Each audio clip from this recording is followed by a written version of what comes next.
Boa noite a todos, a graça e a paz. Quem está feliz com Jesus essa noite? Amém, glória a Deus. Queridos, eu quero começar declarando para você esta noite que não importa o que você estiver passando, nenhuma obra do mal tem poder sobre a tua vida. Amém? Abra por gentileza suas Bíblias no Evangelho de Lucas, capítulo 10, versículo 19.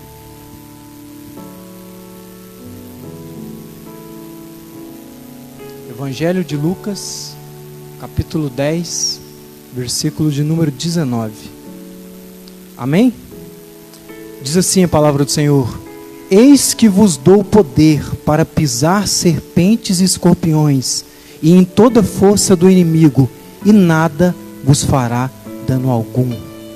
Querido, o tema pelo qual venho ministrar essa noite é: pare de dar poder a tudo aquilo que não recebeu poder. Repetindo, pare de dar poder para tudo aquilo que não recebeu poder. Algum tempo atrás, aproximadamente há uns 4 anos atrás, esse tema ele fez muito sentido na minha vida. Eu fui criado desde pequeno pela minha avó e ela descobriu que estava com câncer no rim. E quando ela descobriu esse câncer, eu já tinha tomado o rim dela todo.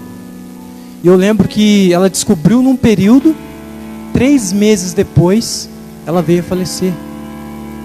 E eu senti muito aquilo, porque eu considerava ela minha mãe, ela cuidou de mim desde os 6 dias de vida. E aquilo mexeu muito comigo.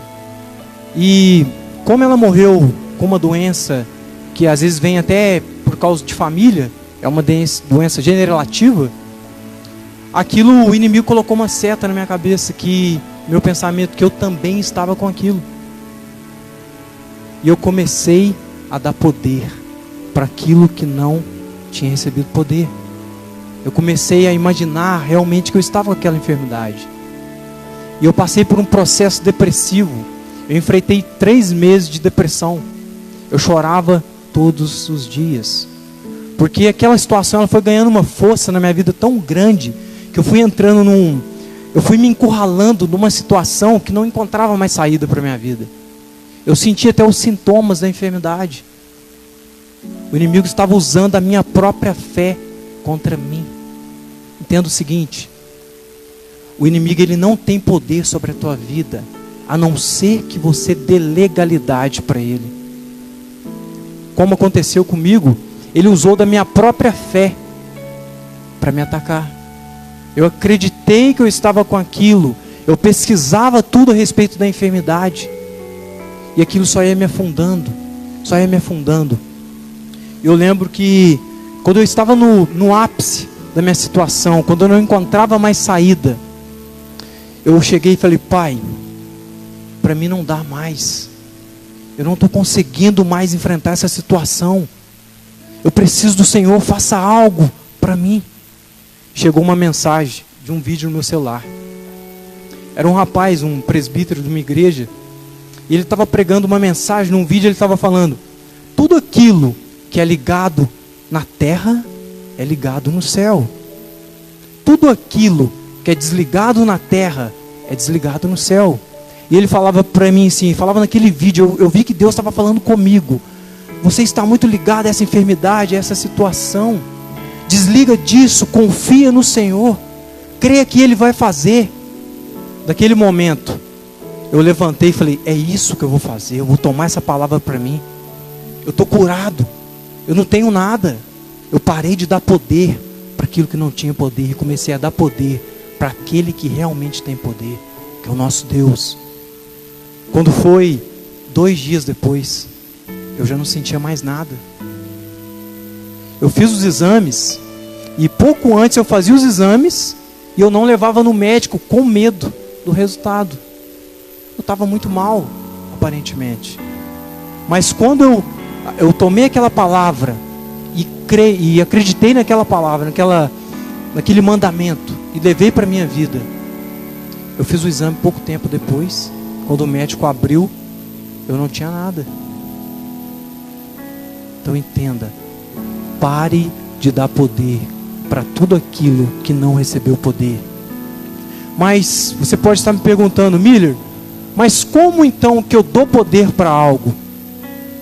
Existem 4 principais fontes que nós damos poder para as coisas. A primeira delas é o medo. Eu passei a ter muito medo daquela enfermidade.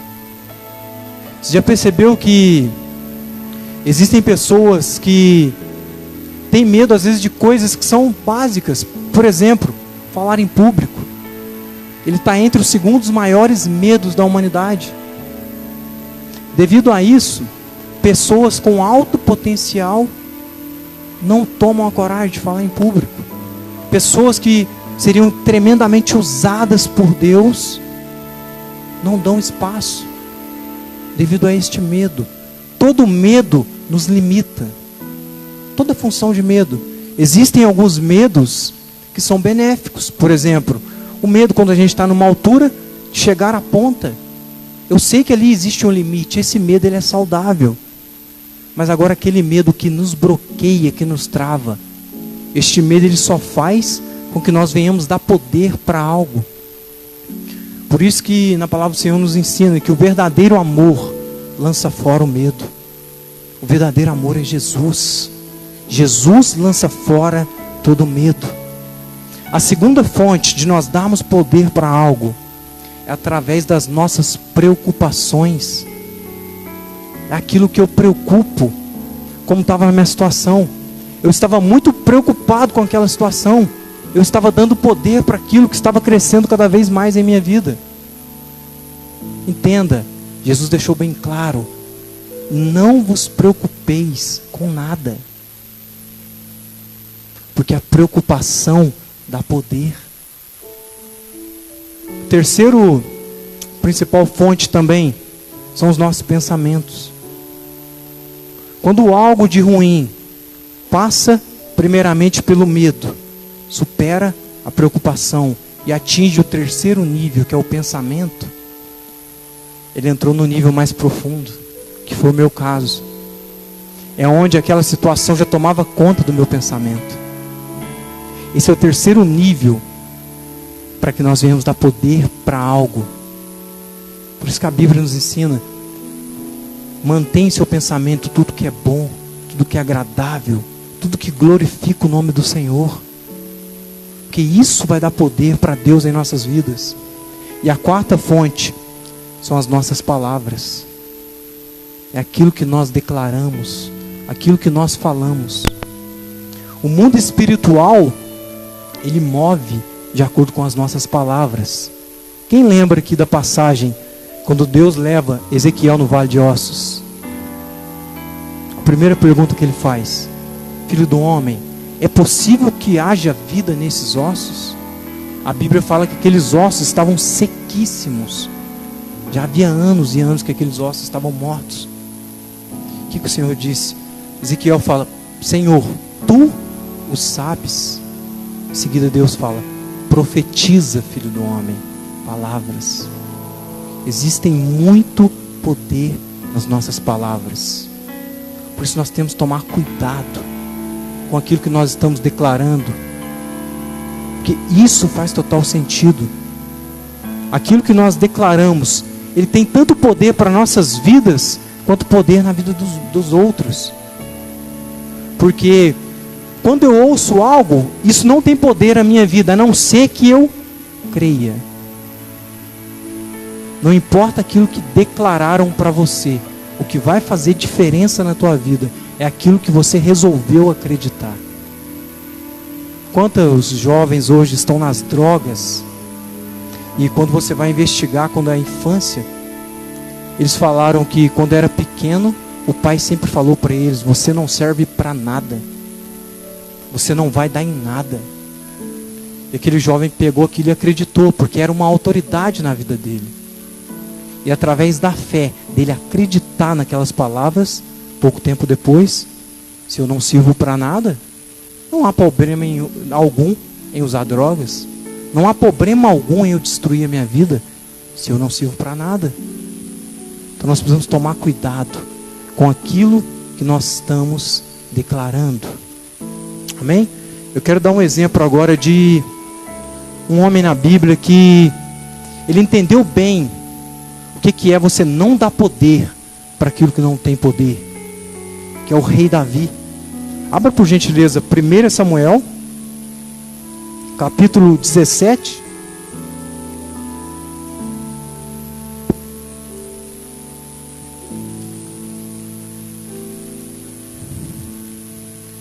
Primeira Samuel, capítulo 17, versículo 37 ao 47. Amém? Diz assim: disse mais Davi: o Senhor me livrou da mão do leão e da do urso, ele me livrará da mão deste filisteu. Então disse Saul a Davi: vai-te embora, e o Senhor seja contigo.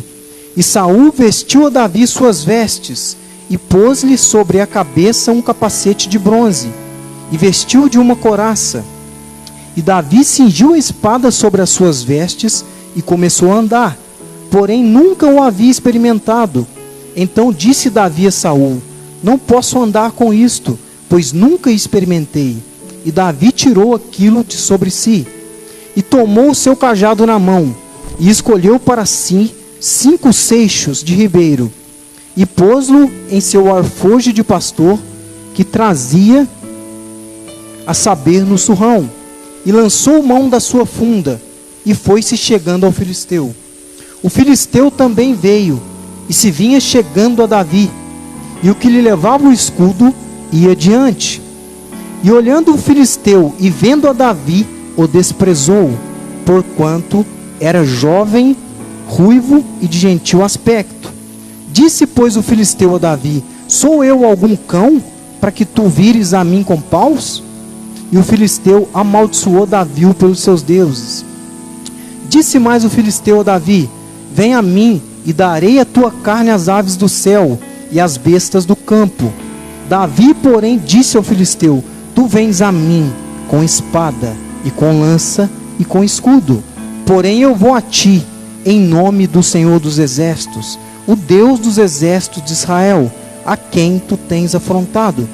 Hoje mesmo o Senhor te entregará na minha mão, e ferir-te-ei, e tirarei a cabeça, e os corpos dos arraial dos filisteus darei hoje mesmo às aves do céu, e às bestas da terra.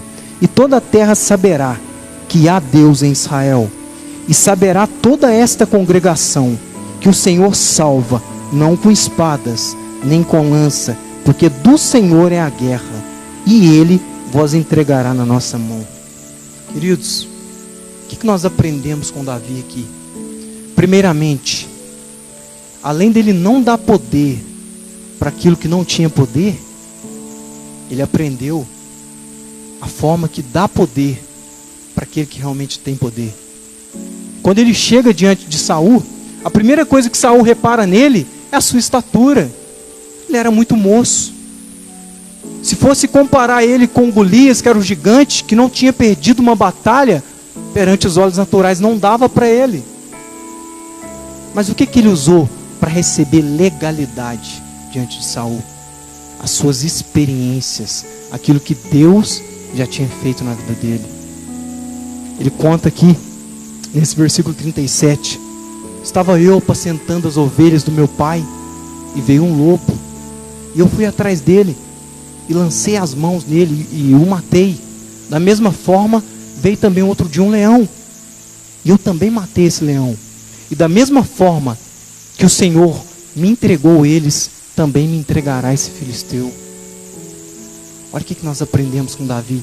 Nesse versículo 37, olha quanto aprendizado.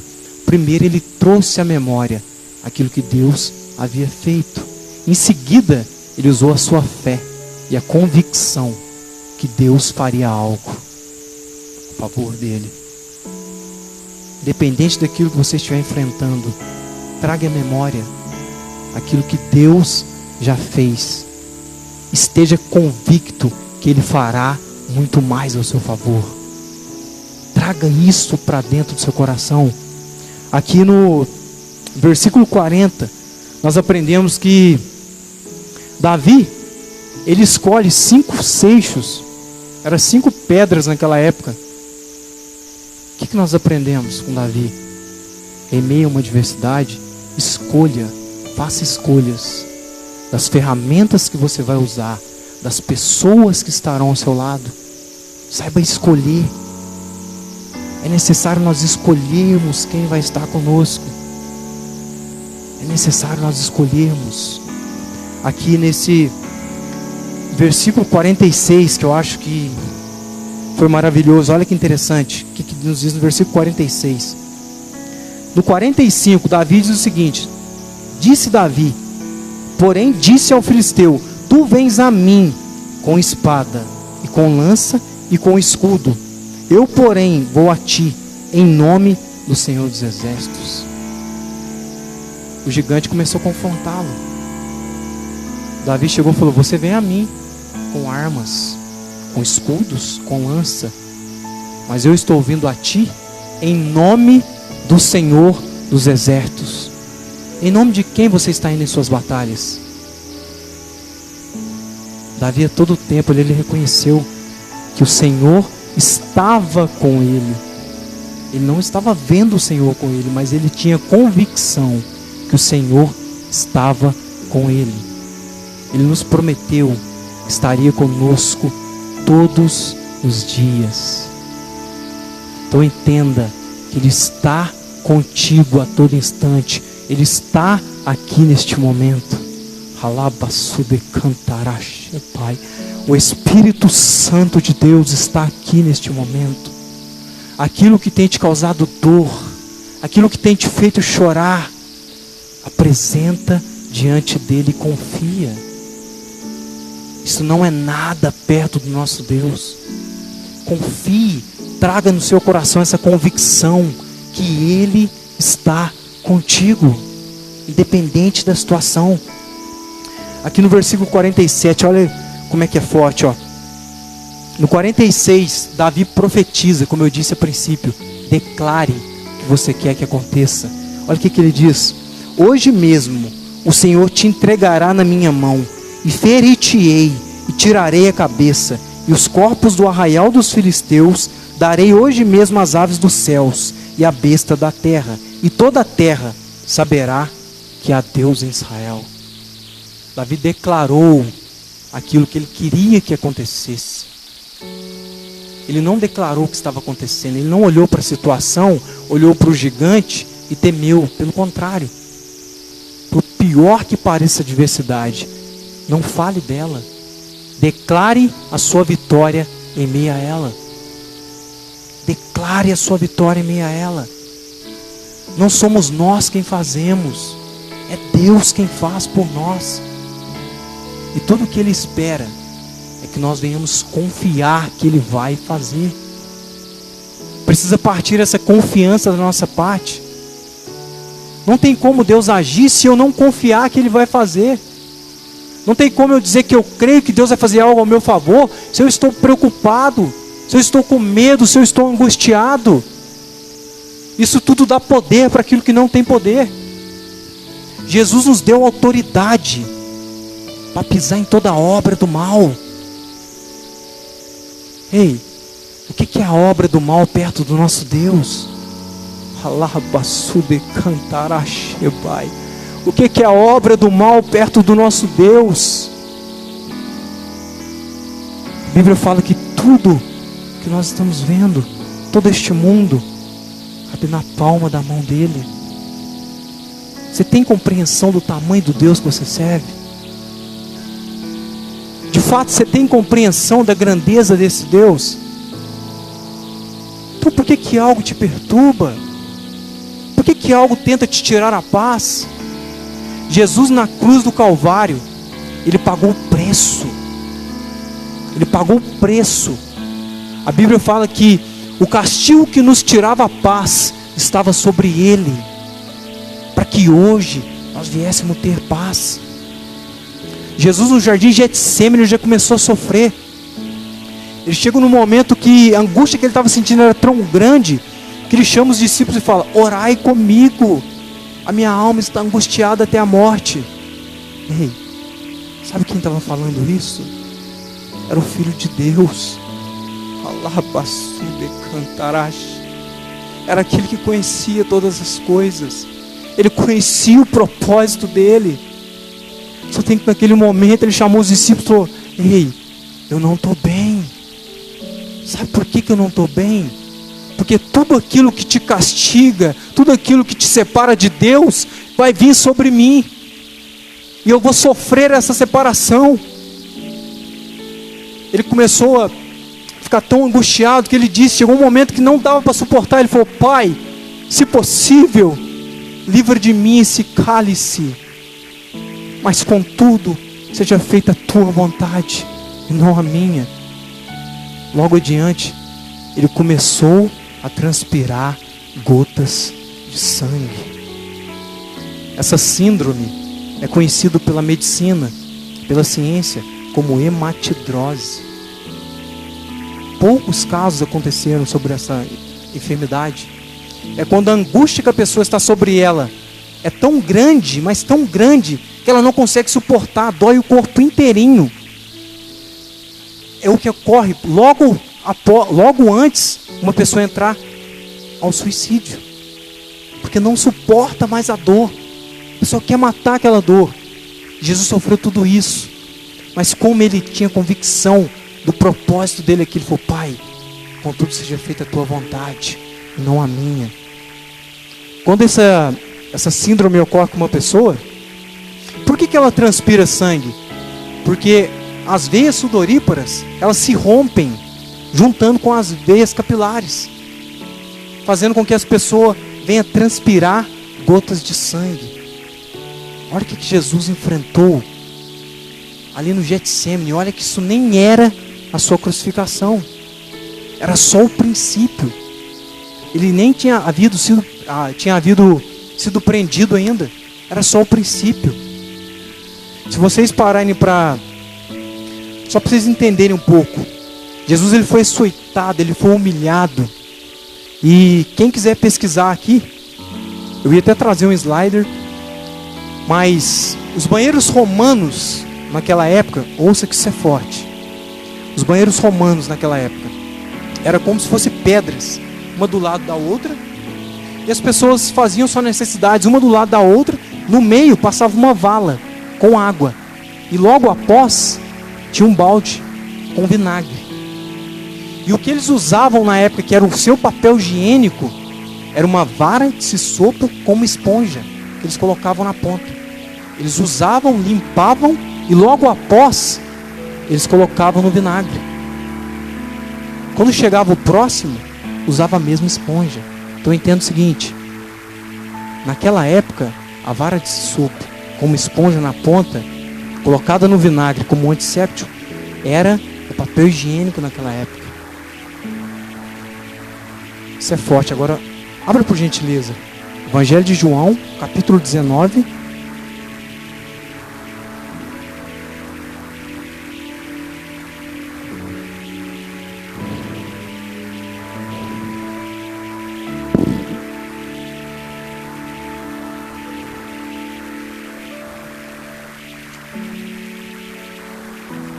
Aleluia. Glória a Deus.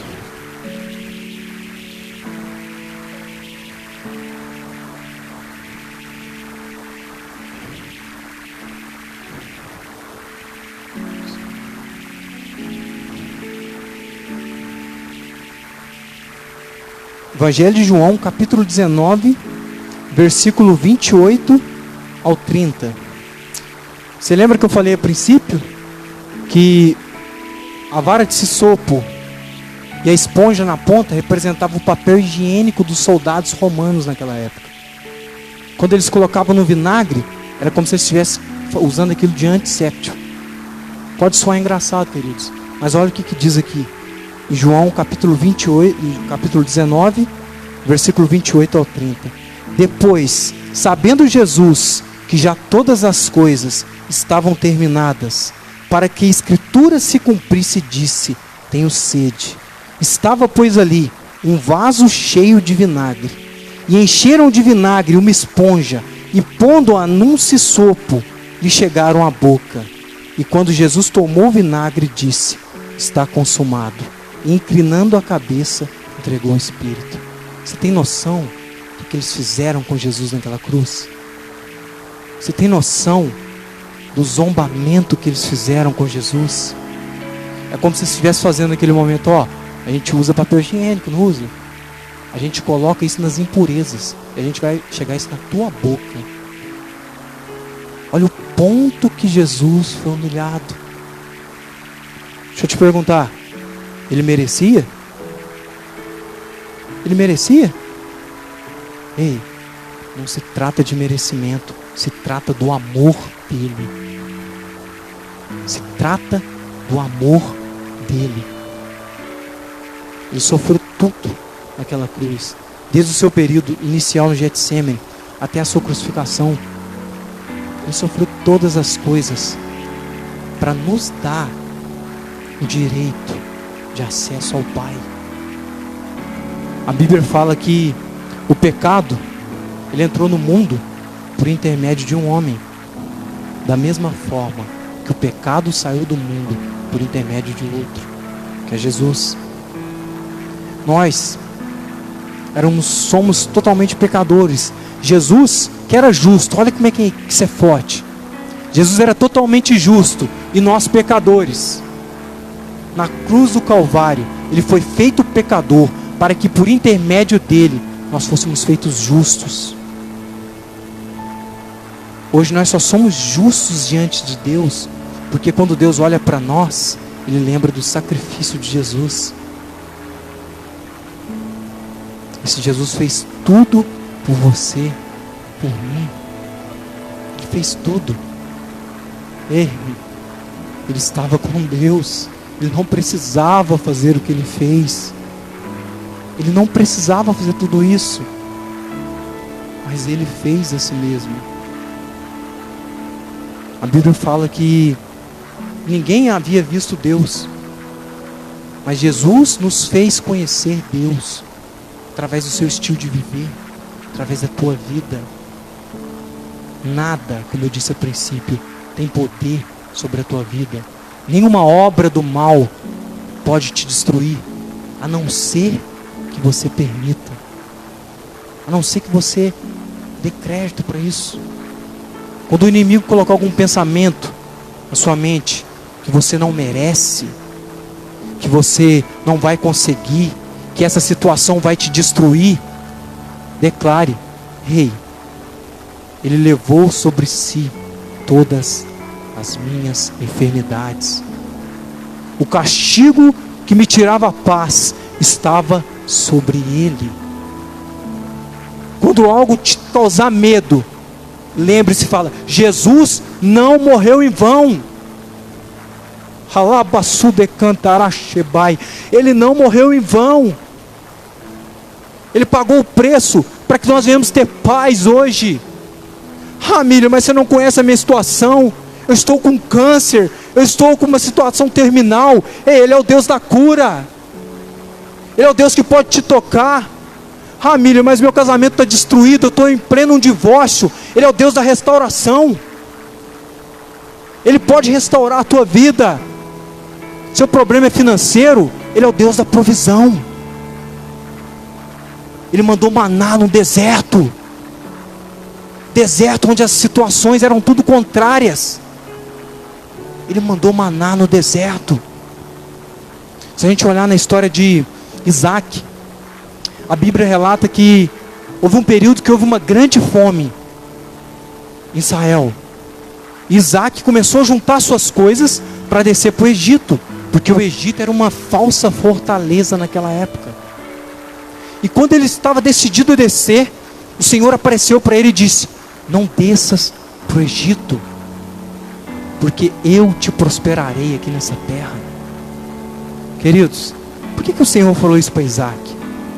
Se a gente olhar um pouco para trás, pouco antes, o seu pai Abraão, houve uma grande fome, ele desceu para o Egito. Sabe o que aconteceu lá no Egito? Ele perdeu sua esposa por 20 anos. A sua esposa, o faraó tomou sua esposa, ficou por 20 anos com a esposa de Abraão. Abraão voltou de lá mais rico? Voltou. Mas ele perdeu algo. Todas as vezes que que nós descemos para os Egitos, que são aquilo que perante os nossos olhos são uma fortaleza, nós perdemos algo. O refúgio verdadeiro é Deus. Existem pessoas aqui que, não aqui, existem pessoas neste mundo que se encontram refúgio nas drogas. E quando descem para as drogas, a princípio, de fato, elas preenchem aquele prazer imediato. Porém, querido, os falsos egitos sempre tomam algo, sempre tiram algo, sempre tiram algo. E o que mais destrói essas pessoas depois que elas descem para esse lado é o campo de batalha do inimigo, que é aqui, ó, a mente. A pessoa às vezes cai no erro. Quando nós caímos no erro, a Bíblia fala que nós temos um advogado fiel que está diante de Deus, que é Jesus. Essas pessoas, como não entendem o poder de Jesus, elas deixam que as suas consciências os afastem de Deus. Ei, o pecado nunca nos afastou de Deus. O livro de Isaías fala que os ouvidos do Senhor não estão tampados para que não venha ouvir as nossas vozes. As mãos do Senhor não estão fechadas para que não possa nos abençoar, mas as vossas iniquidades fazem separação entre vós e o vosso Deus. Ei, se Deus não falasse com o pecador, não faria sentido. É o momento que ele mais precisa falar, porque se ele não falar, aí que o pecador vai se afundar. O problema é que quem está no erro não consegue ouvir a voz do Espírito Santo, porque a consciência acusa. A consciência fala: ei, não tem mais jeito para você, Deus não vai te ouvir, e faz com que essa pessoa não ore. Jesus, quando veio no mundo, o problema de Jesus não era com os pecadores. O problema de Jesus era com os religiosos, era com os fariseus. Ele sentava na roda com pecadores. A diferença é que quando ele sentava com um pecador, esse pecador, ele abandonava o pecado. Ele era limpo. Jesus não saía contaminado com isso. Ele gerava luz naquela pessoa. Todo mundo que era um religioso naquela época, quando ia até Jesus, ia para confrontar. Os fariseus daquela época, os mestres da lei, eles iam confrontar Jesus. Mas sabe por que Jesus ele veio para os pecadores naquela época? Porque os pecadores, eles se prostravam. Quando eles iam até Jesus, eles iriam para adorar Jesus. Porque eles reconheciam as suas fraquezas. Então entenda o seguinte: sabe por que o pecado te destrói?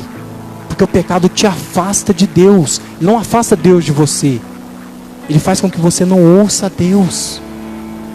Por isso que nós precisamos buscar todo dia santificação. Ei, a santificação, ela não vem da noite para o dia, é dia após dia. Eu preciso buscar uma melhoria diária. Hoje eu não estou do jeito que eu queria, mas eu tenho em mente que eu estou melhor do que eu estava ontem. E com a ajuda de Deus, através da oração, da busca e da confiança dele, ele vai nos purificando, ele vai nos limpando, ele vai nos tratando. É assim que ele faz. Mas entenda, por mais que às vezes a sua consciência venha te acusar algo, como eu disse, não dê poder para aquilo que não recebeu poder. Jesus pode mudar a sua história completamente. Nenhum vício tem poder sobre você, nenhum pecado tem poder sobre a tua vida, porque Ele pagou o preço para nos libertar. Ele pagou o preço para nos libertar. Antes dele pagar o preço, nós éramos escravos do pecado. Hoje nós não somos mais. Nós não precisamos mais viver uma vida pecaminosa. Ele já pagou o preço. Ele já pagou o preço. Ele já pagou o preço. Creia. que Ele tem uma vida extraordinária para você. Ele veio aqui para te dar uma vida eterna e uma vida em abundância. Mas você precisa crer no sacrifício de Jesus. Você precisa acreditar que o preço foi pago de fato. Se a gente olhar as ministrações que foram ministradas esse mês, sempre bateram nessa tecla que o preço foi pago. O preço foi pago sobre as nossas vidas.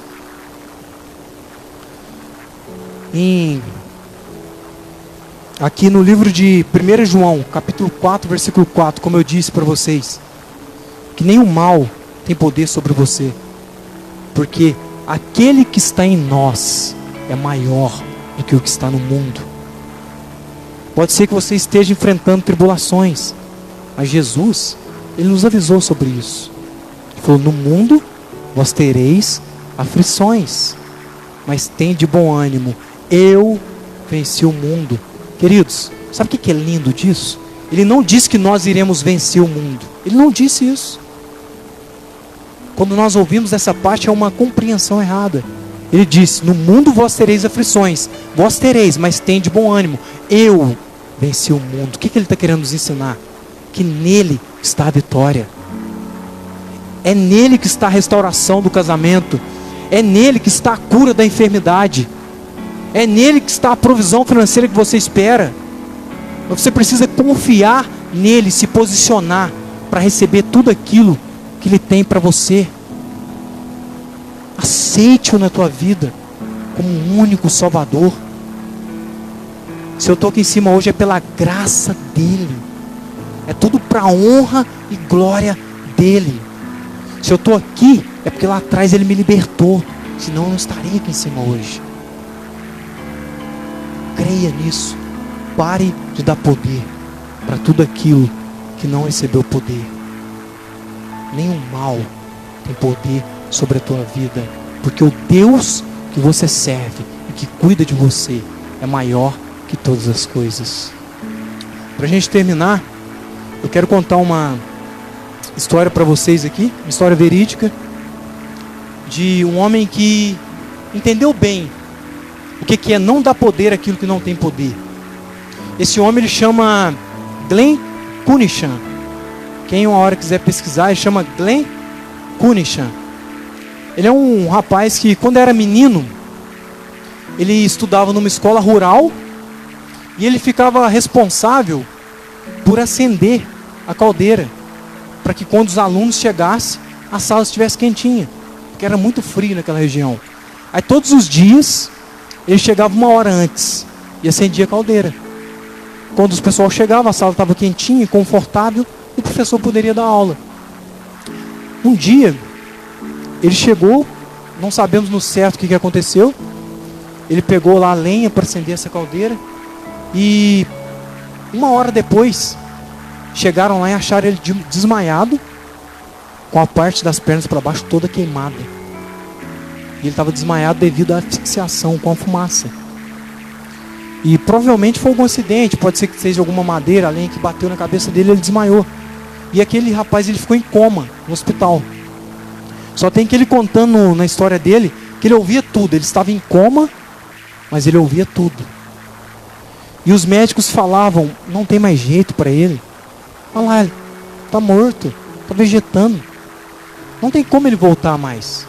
A mãe dele ia lá visitar e chorava com aquilo. E os médicos falaram assim: o que vai adiantar? Se ele voltar, ele vai vegetar nessa terra. Ele não vai andar mais. Provavelmente ele não vai mexer nem do pescoço para baixo, porque aquela fumaça arrebentou os pulmões dele. Mas dentro dele, ele alimentava que ele ia voltar daquele coma. Pouco tempo depois, para surpresa dos médicos, ele voltou do coma. E o médico, assustado com aquilo, falou: ó, tudo bem, ele voltou do coma, ele não está falando. E conversando no corredor, falou assim: ah, mas antes ele não tivesse voltado, porque ele não vai andar mais. Pouco tempo depois ele saiu do hospital, na cadeira de roda. E todos os dias, a mãe dele levava ele para passear na ponta de um jardim, que era no quintal. E ele conta que ele olhava para uma cerca de arame lá atrás. Ele olhava para aquilo, ele falava dentro dele: eu vou voltar a andar, eu vou voltar a andar. Ele não sentia as pernas mexer, ele não sentia nada, mas ele dizia dentro dele: eu vou voltar a andar. Um dia, indignado com aquilo, ele falou: eu vou voltar a andar. Os meus braços movimentam agora, eu vou voltar a andar. Ele se lançou no chão e foi arrastando com os braços até a cerca de arame. Tentou e não conseguiu. Ele fez isso durante um ano. Na marca do jardim estava o rastro das pernas dele arrastando durante um ano. Depois de um ano, ele pôs a mão no arame, ele conseguiu firmar as pernas. Depois de um ano, ele dizia para ele todos os dias: eu vou voltar a andar. Pouco tempo depois, ele estava andando, dando passos. Ele dizia para ele: eu vou voltar para a escola andando. Ele gastava 3 horas da onde ele morava até a escola, mas ele ia andando, porque ele não aceitou aquela situação. Ele não deu poder para aquilo que não tinha poder. 2 anos depois, ele estava indo para a escola correndo, normal. Para resumo da história, 3 anos depois, ele ganhou uma Olimpíada como o homem mais rápido da cidade dele. Olha o poder da fé, da convicção que você vai sair da situação que você está. Por mais que os olhos naturais demonstrem ao contrário. Ei, Deus nunca precisou do natural para ele agir. Pelo contrário, boa parte das vezes, o natural, que é a nossa vista, atrapalha o agir de Deus. Porque quando nós olhamos para a nossa realidade, faltamos a fé. O apóstolo Paulo deixou bem claro: nós andamos por aquilo que cremos e não por aquilo que vemos. Então caminhe por aquilo que você crê. Por pior que pareça a sua situação, dê poder para aquele que de fato tem poder, que é Deus, e Ele fará grandes coisas através da sua vida. Amém?